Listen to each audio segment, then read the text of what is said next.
De repaso y como para también encauzar algunos de los conceptos que vamos a ir utilizando a lo largo de la cursada, como le decía recién Nico, poner algunos puntos de inicio más o menos en común para saber a qué nos estamos refiriendo cuando avancemos después en los temas o en los ejemplos. Y vamos a empezar, como dice el título del PDF que está ahí colgado en el campus, con un pequeño repaso de la cuestión de equilibrio y sobre todo de termodinámica.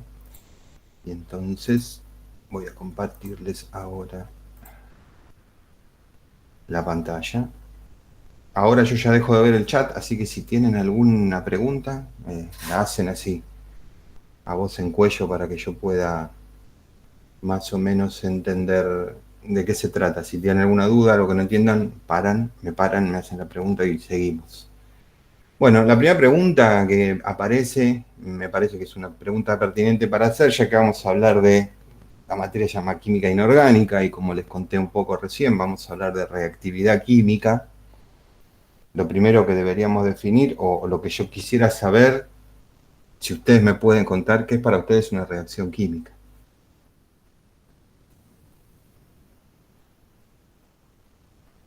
Alguien me podría decir, después de haber cursado química general y visto bastantes reacciones químicas, ¿qué es para ustedes una reacción química? Si le tuvieran que decir a alguien qué es una reacción química, ¿qué dirían? Cuando reactivos forman productos mediante enlaces, ruptura o formación de enlaces, ¿estaría bien? ¿Qué es bueno, listo, vos Un dijiste, es cuando proceso, quizás. Yo diría que es un proceso. un proceso.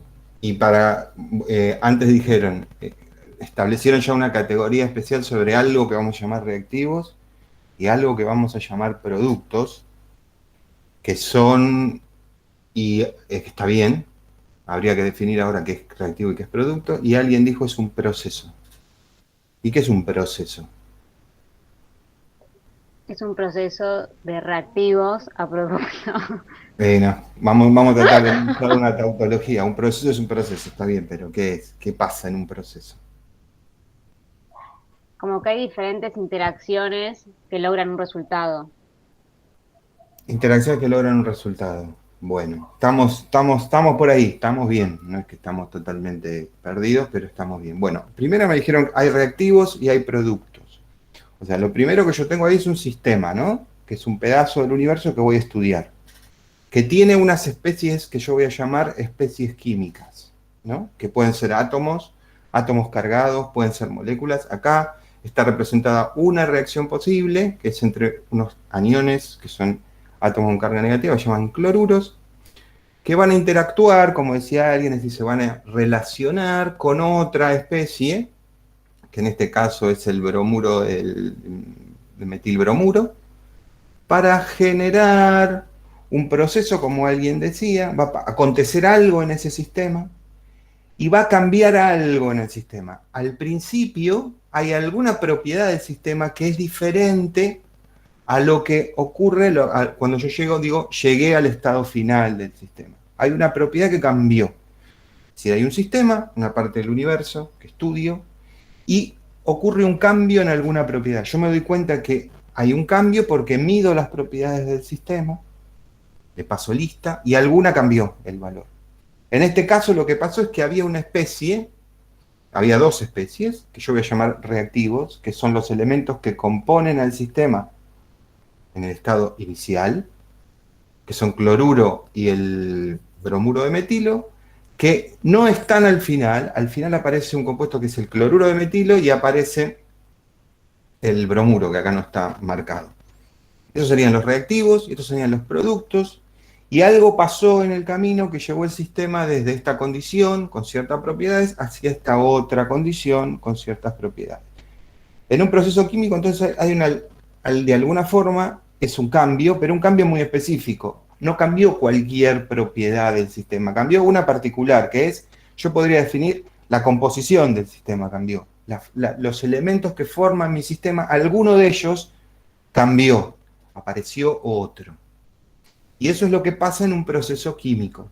Entonces, lo que nos va a interesar a nosotros estudiar en la materia es qué es lo que gobierna que el sistema vaya de ese estado reactivo hacia ese estado de productos. ¿Cuáles son las fuerzas o las energías que definen esto que ustedes me dijeron, la interacción entre estos elementos, que hace que lleven al final a la aparición de otros elementos nuevos?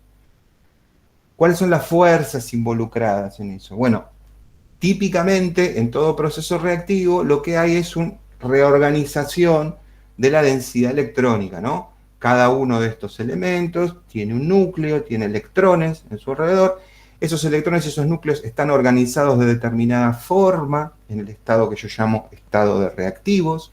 Acá tendríamos un cloruro, por ejemplo, y acá tenemos un bromuro integrado, estos tres formando una especie propia, ya vamos a estudiar, que permite definir a este conjunto de núcleos y electrones como una molécula. Y luego, por la interacción, por la fuerza que ejercen esos núcleos sobre esos electrones, cuando este cloruro se aproxime, va a haber una alteración. Si yo pudiera mirar microscópicamente el sistema, vería que algo cambió en la distribución de esos núcleos y esos electrones que había. Hay una reorganización de toda esa estructura microscópica de núcleos y electrones que condujo al sistema de definir en un estado que yo llamaba reactivos, a hacer aparecer un estado nuevo que se llamaba producto. Y en ese cambio hay un proceso. Un proceso es la serie de etapas en las que ese cambio va aconteciendo, para ir desde el estado inicial hacia el estado final. Entonces, este proceso reactivo, esta reacción, se puede estudiar desde muchas maneras. La podemos estudiar microscópicamente, entendiendo cuáles son las propiedades de este átomo respecto a esta molécula, y tratando de ver cómo esas fuerzas van cambiando a medida que este ion se acerca, y por qué sale en este caso un bromuro y entra un cloruro. ¿Qué pasaría si acá pusiera un ioduro, por ejemplo, que es del mismo grupo, pero tiene otros comportamientos, otras propiedades un poco distintas? ¿Sería lo mismo el producto? ¿Sería otro el producto?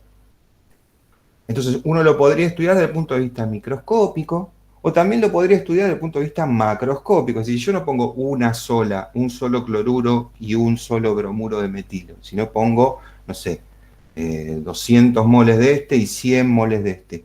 ¿Cuánto se me va a formar de este producto?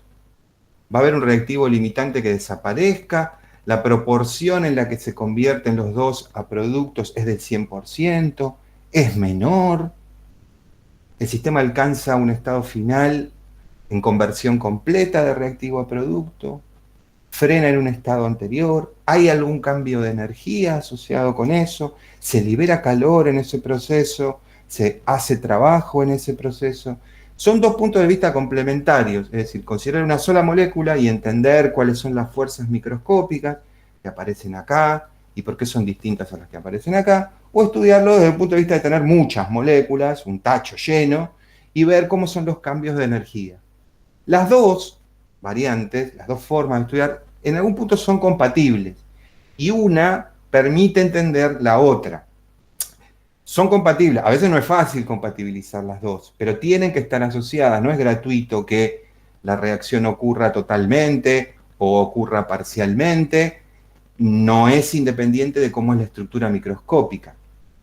Entonces nosotros podemos tener esas dos aproximaciones. En la segunda parte de la materia nos vamos a concentrar mucho en la parte microscópica, es decir, por qué este núcleo de carbono puede recibir un anión y sacar otro, por qué entra cloruro y sale bromuro, o por qué no entraría ioduro, por qué pasaría eso. Y también en la primera parte lo vamos a estudiar más desde el punto de vista macroscópico, es decir, tengo una gran cantidad de esas moléculas y yo quiero saber cuánto reacciona, si todo se convierte, si eso implica el cambio en alguna propiedad interesante, y finalmente saber de qué herramientas tengo yo para decir, mira, cuando pongo cloruro con bromuro de metilo, la verdad es que casi no hay aparición de producto.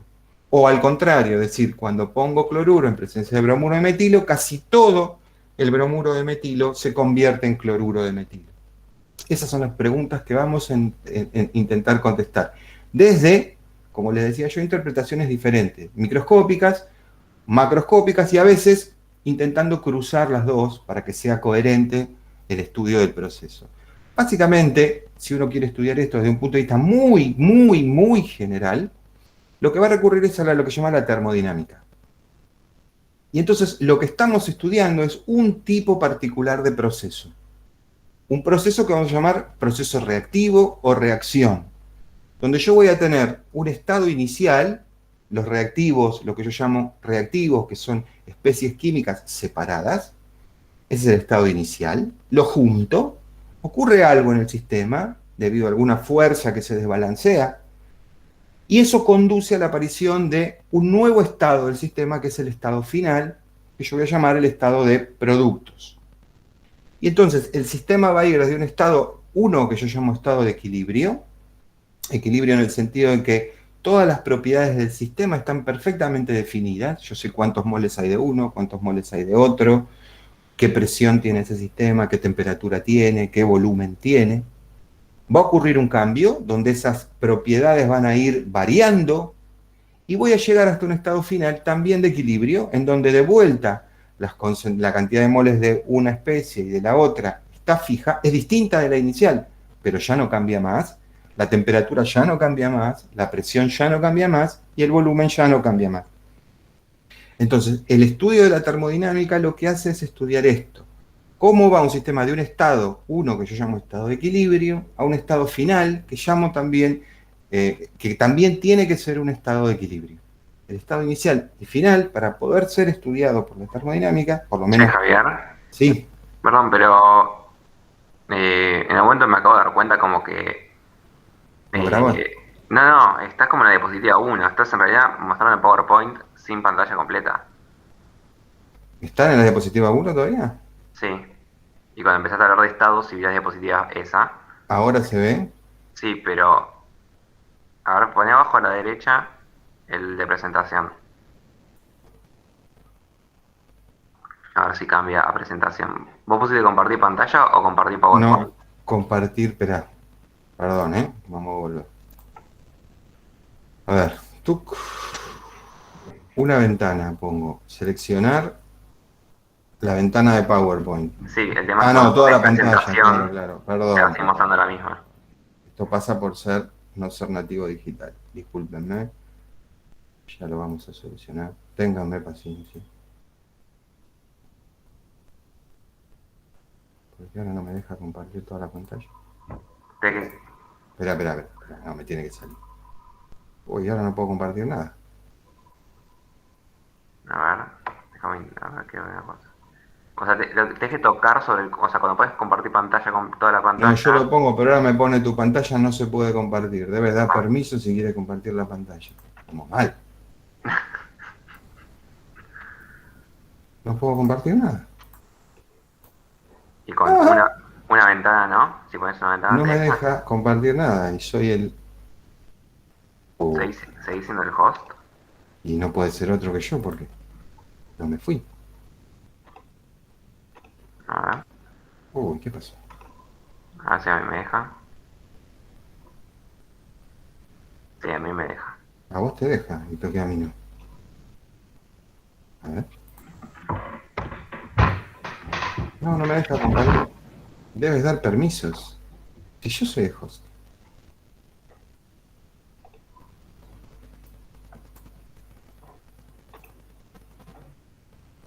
Ay. Iván, vos estás como coanfitrión. Yo no. Ni siquiera como coanfitrión. Salvo Porque que si me vos haya sos asignado. coanfitrión le podría habilitar a Javier. Sí, por eso, ¿no? Pero yo no me puedo habilitar yo mismo.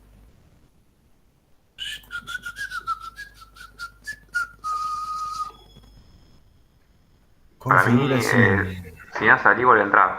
Siempre se invita más rápido.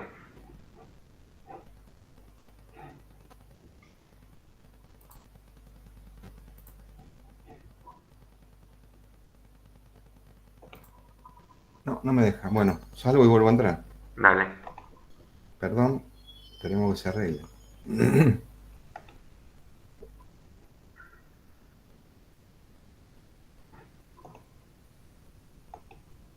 A